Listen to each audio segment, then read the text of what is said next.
wabarakatuh kepada yang terhormat Bapak Fatahillah, Sarjana Hukum Magister Pendidikan selaku dosen pengampu mata kuliah wajib kurikulum Pancasila dan teman-teman yang berbahagia.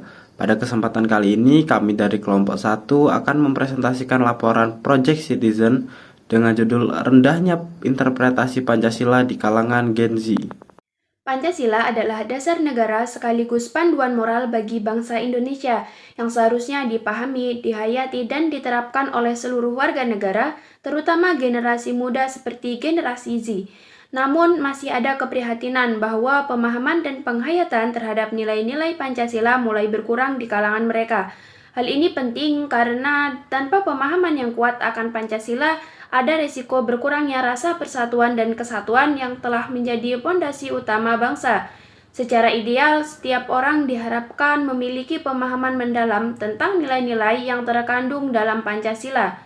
Dengan pemahaman yang utuh, generasi Z diharapkan dapat mampu menginternalisasi Pancasila dalam kehidupan sehari-hari, sehingga dapat menjadi warga negara yang berkontribusi positif terhadap bangsa dan negara. Namun, realitas sekarang menunjukkan bahwa banyak dari kalangan Gen Z yang kurang memahami atau bahkan tidak hafal kelima sila Pancasila, apalagi memahami makna filosofis yang terkandung di dalamnya.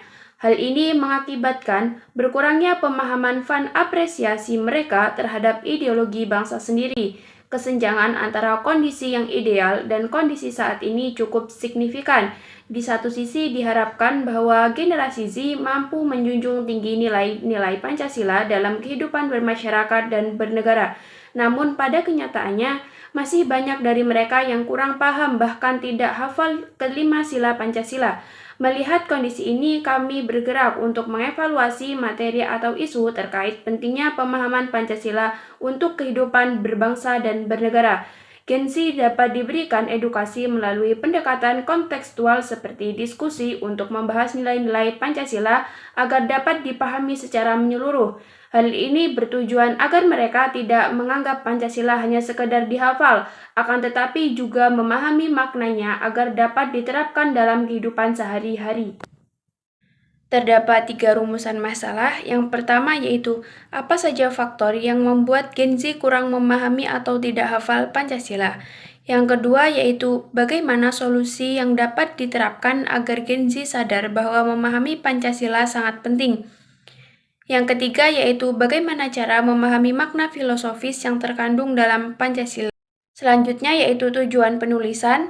Yang pertama yaitu untuk mengetahui faktor apa saja yang mengakibatkan Gen Z kurang memahami atau tidak hafal Pancasila. Yang kedua yaitu untuk meningkatkan kesadaran Gen Z bahwa pemahaman terhadap Pancasila itu sangat penting. Yang ketiga yaitu agar Gen Z dapat memahami makna filosofis yang terkandung dalam Pancasila. Terkait dengan isu yang kami angkat yaitu rendahnya interpretasi Pancasila di kalangan Gen Z, yang pertama ada sebuah jurnal dengan judul Mengolaborasi Pemahaman Terhadap Pancasila dari Unitra Civic Education Journal. Penulisnya yaitu Yuda Pradana pada tahun 2019. Pada jurnal ini disebutkan ada sebuah penelitian mengenai pemahaman Pancasila pada generasi muda. Dan disebutkan bahwa banyak dari generasi muda yang tidak hafal Pancasila dan ada juga yang hafal tetapi tidak memahami maknanya. Kemudian yang kedua ada jurnal dengan judul Internalisasi Nilai-Nilai Pancasila di Perguruan Tinggi, Citizenship Jurnal Pancasila dan Kewarganegaraan, ditulis oleh Dwi Rianti DKK pada tahun 2019. Pada jurnal ini juga sama disebutkan bahwa masih banyak dari masyarakat Indonesia yang tidak hafal Pancasila dan juga tidak paham dan menganggap Pancasila hanyalah sebuah alat politik, bukan sebagai dasar negara. Teori yang mendasari proyek ini adalah teori perubahan sosial dan juga teori esensiasi kognitif. Teori perubahan sosial yang berasal dari Paul B. Hutton dan Chester L. Hunt yang menyatakan bahwa perubahan sosial adalah sesuatu yang tetap dan selalu ada dalam masyarakat. Dalam hal ini, generasi Z tumbuh dalam konteks sosial yang berbeda dari generasi sebelumnya, sehingga mereka memandang Pancasila tidaklah relevan dengan kehidupan mereka dan ketinggalan zaman.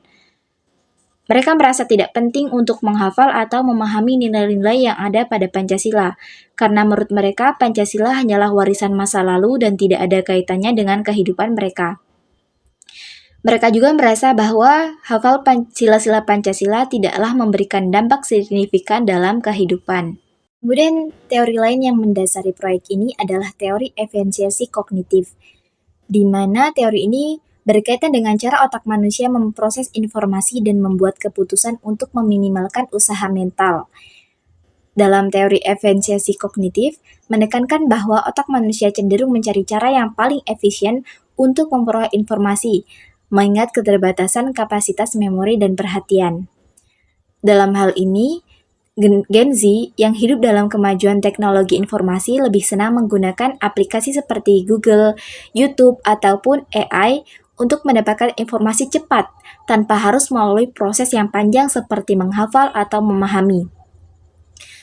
Proses menghafal dan memahami Pancasila mungkin dirasa tidak efisien dibandingkan dengan mencari informasi secara cepat melalui internet. Bahkan jika muncul materi tentang Pancasila di ujian, mereka hanya perlu membuka Google atau AI untuk mendapatkan informasi secara lengkap tanpa harus menghafal memahami materi tersebut. Berita yang relevan untuk kajian isu rendahnya interpretasi Pancasila di kalangan Gen Z, kami ambil dari berita online. Yang pertama dari Media Indonesia. Pada berita ini disebutkan ada sebuah survei yang menunjukkan hanya 64,6% generasi muda yang dapat mengingat semua Pancasila. Dan yang lainnya ada yang hanya menyebutkan 3 sila atau bahkan ada yang tidak mengerti sama sekali. Hal ini dikarenakan oleh kurangnya implementasi Pancasila dalam kehidupan sehari-hari. Kemudian ada berita yang berasal dari Republika mengungkapkan ada 40% mahasiswa yang tidak hafal Pancasila. Penyebab hal ini dikarenakan lemahnya sosialisasi tentang Pancasila dan 4 konsensus dasar lainnya. Dan tentu saja hal ini dianggap mengurangi rasa nasionalisme di kalangan generasi muda. Kemudian yang terakhir ada sumber berita dari Memo ID membahas ada TNI yang berkunjung ke suatu sekolah dasar dan ternyata anak-anak di sana banyak yang tidak hafal Pancasila. Padahal sebagai pelajar seharusnya anak-anak tersebut lebih memahami Pancasila apalagi hanya menghafalnya. Metode pengkajian. A. Subjek perkajian. Target sasaran pada penelitian ini adalah generasi Z, terutama Gen Z di Kabupaten Pringsewu yang tidak hafal atau paham Pancasila. Mereka menjadi fokus utama karena yang pertama, rendahnya pemahaman dan kesadaran. 2. Pengaruh teknologi. Dan yang ketiga, potensi perubahan. Metode pengkajian. B. Waktu dan tempat. Kami melaksanakan penelitian sejak tanggal dikeluarkannya izin penelitian kegiatan mencari informasi dilaksanakan di Pringsewu Utara, yaitu pada tanggal 6 November 2024. C. Metode pengumpulan data. Metode yang kami gunakan dalam mengumpulkan data yaitu metode wawancara. Kelompok kami memilih untuk menggunakan jenis wawancara semi terstruktur. Metode ini kami pakai karena ingin mencari informasi langsung dari Gen Z yang belum hafal dan belum memahami nilai-nilai Pancasila dengan narasumber yang tepat. Selanjutnya, metode pengkajian. D. Analisis data. 1. Transkrip data. Karena penelitian kami menggunakan metode wawancara dan kami menggunakan alat perekam untuk merekam hasil wawancara kami dengan narasumber. Selanjutnya, data dalam bentuk audio tadi akan kami dengarkan dan menulis setiap kata atau hasil rekaman dengan bentuk teks tertulis. 2. Reduksi data. Selanjutnya, kami membaca data hasil wawancara tadi dan mereduksi data atau merangkum dan memilih hal-hal yang pokok dan fokus pada hal-hal yang penting, namun tetap memperhatikan keaslian data. 3. Penyajian data. Setelah itu, kami menggunakan data dalam bentuk kata. Dalam penyajian data, kami menggunakan bentuk tampilan data berupa teks. Analisis dan penarikan kesimpulan berdasarkan data yang telah disajikan. Kami melakukan 4 analisis dalam untuk menarik makna atau pola dari data. Pada tahap ini, kami mengaitkan data dengan teori dan konteks yang relevan sehingga muncul pemahaman yang lebih menyeluruh. Kemudian langkah terakhir, kami menggunakan penarikan kesimpulan akhir yang menjawab pertanyaan atau tujuan penelitian secara menyeluruh. Metode pengkajian indikator kerja. Yang pertama yaitu dapat memperoleh informasi faktor penyebab Gen Z tidak memahami nilai-nilai Pancasila. Yang kedua, dapat memperoleh informasi mengenai dampak yang disebabkan oleh Gen Z yang belum memahami nilai-nilai Pancasila. Yang ketiga, dapat memperoleh solusi agar Gen Z dapat memiliki pemahaman yang baik terhadap Pancasila. F. Metode evaluasi. Metode evaluasi yang kami gunakan dalam kegiatan ini adalah wawancara. Dengan menggunakan metode evaluasi ini, kami dapat memperoleh data yang akurat dan reliable untuk mengukur pengaruh krisis pemahaman Pancasila pada Gen Z dan mengevaluasi keberhasilan program-program yang bertujuan untuk mengatasi masalah tersebut. Yang selanjutnya yaitu ada jadwal kegiatan.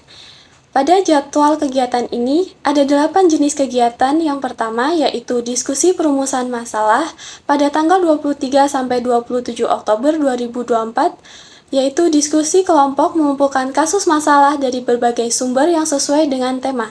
Yang kedua, pengusulan dan penetapan masalah pada tanggal 4 November 2024, yaitu mengunggah naskah serta PPT di Google Classroom dan menampilkan video presentasi. Yang ketiga, diskusi tentang penyusunan proposal rencana kegiatan, yaitu pada tanggal 4 November 2024. Diskusi ini membahas tentang pembagian materi terkait dengan fokus masalah yang diajukan. Yang keempat, melakukan wawancara terkait masalah yang diajukan pada 6 November 2024 di Pringsewu Utara, yaitu melakukan wawancara terkait dengan masalah yang diajukan. Yang kelima yaitu pengumpulan informasi penyusunan portofolio pada tanggal 7 November 2024, tepatnya di Gedung Bahasa, yaitu mengumpulkan informasi dengan cara mengumpulkan hasil wawancara yang sudah dilakukan. Yang keenam yaitu penyusunan proposal rencana kegiatan pada tanggal 7 November 2024 di meja putih. Menyusun proposal rencana kegiatan yang sesuai dengan template yang diberikan. Yang ketujuh yaitu pengumpulan informasi penyusunan pada tanggal 7 November 2024, yaitu mengumpulkan informasi dengan cara mengumpulkan hasil wawancara yang sudah dilakukan. Yang kedelapan, pengajuan proposal rencana kegiatan pada tanggal 11 November 2024, yaitu mengunggah proposal serta PPT di Google Classroom dan menampilkan video presentasi. Selanjutnya ada rencana anggaran pembelanja. Di antaranya ada rincian kebutuhan yaitu snack box dengan jumlah 4 box, total harga Rp20.000, print pedoman yang berjumlah 2 lembar dengan total harga Rp2.000, konsumsi yang berjumlah 8 box dengan total harga Rp80.000, lalu air mineral yang berjumlah 8 botol dengan total Rp24.000, sehingga untuk total semua kebutuhan berjumlah Rp126.000. Selanjutnya ada laporan kegiatan dan hasil pelaksanaan. Wawancara dilakukan dengan Gen Z yang berusia 18-25 tahun mengungkapkan variasi pemahaman Pancasila. 4 responden dapat menghafal seluruh Pancasila namun hanya satu yang benar-benar memahami maknanya. Sebagian besar hanya mengingat Pancasila karena kewajiban di sekolah tanpa pemahaman mendalam.